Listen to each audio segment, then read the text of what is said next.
ટીપરવાન કોન્ટ્રાક્ટની દરખાસ્તમાં ₹600 કરોડની ગરબડની શંકા. રાજકોટ મનપાને વર્ષે ₹59 કરોડ વધારાના ખર્ચવા પડે તેવી ટેન્ડરમાં કરામત.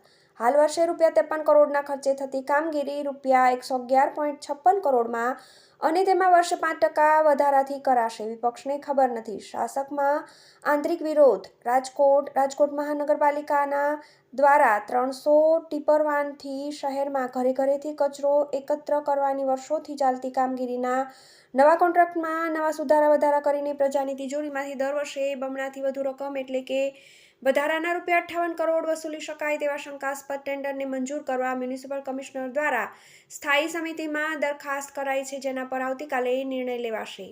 આ દરખાસ્તથી એજન્સીને 10 વર્ષમાં મનપાએ આશરે ₹500 કરોડનું વધારાનું ચૂકવણું કરવું પડે અને એક જ એજન્સી પર આધારિત રહેવું પડે તેવી સ્થિતિ સર્જાશે. ખુદ ભાજપના જ કેટલાક નેતાઓને આ ગરબડની ગંધ આવી જતા તેઓ અંદરખાને પક્ષની શિસ્તમાં રહીને વિરોધ કરી રહ્યા છે અને વિપક્ષને હજુ આ મુદ્દે માહિતી નથી મળી. સત્તાવાર સૂત્રો અનુસાર મનપા દ્વારા હાલ ઈસવીસન 2019ના ટેન્ડર મુજબ door to door waste collection માટે ₹23.54 કરોડ, ટ્રેક્ટરથી વેસ્ટ એકત્ર કરવા ₹3.94 કરોડ, ન્યુસન્સ પોઈન્ટ પરથી કચરો ઉપાડવા ₹2.62 કરોડ, ટ્રાન્સફર સ્ટેશનથી નાકરાવાડી સાઇટ પર કચરો ટ્રાન્સફર કરવા ₹11.76 કરોડ અને ₹10.68 કરોડ મિની ટીપરવાનનો ઘસારો દર્શાવીને કુલ ₹52.57 કરોડનો ખર્ચ થાય છે.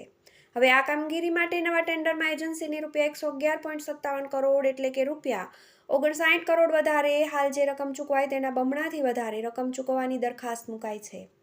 આ દરખાસ્તને આધારે અધિકારીઓ અને સ્ટેટ ચેરમેન મંજૂર કરવાના મૂડમાં છે અને તે મુદ્દે ઘમાસાણ ચાલી રહ્યું છે.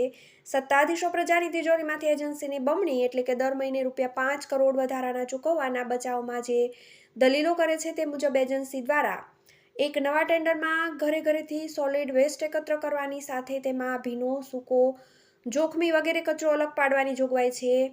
2 વોર્ડ દીઠ સુપરવાઇઝર, 4 સેનેટરી ઇન્સ્પેક્ટર એન્જિનિયર રખાશે. 3 જાહેર જનતાને કચરો અલગ અલગ રાખવા સમજણ અપાશે. 4 દિવસમાં 2 વાર ન્યુસન્સ પોઈન્ટ પરથી કચરો ઉપાડાશે. 5 એજન્સી પોતાના ખર્ચે પાર્કિંગ વર્કશોપ રાખશે. 6 નવા વાહનો એજન્સી દ્વારા ખરીદાશે વગેરે ફીચર્સ ઉમેરાયા છે.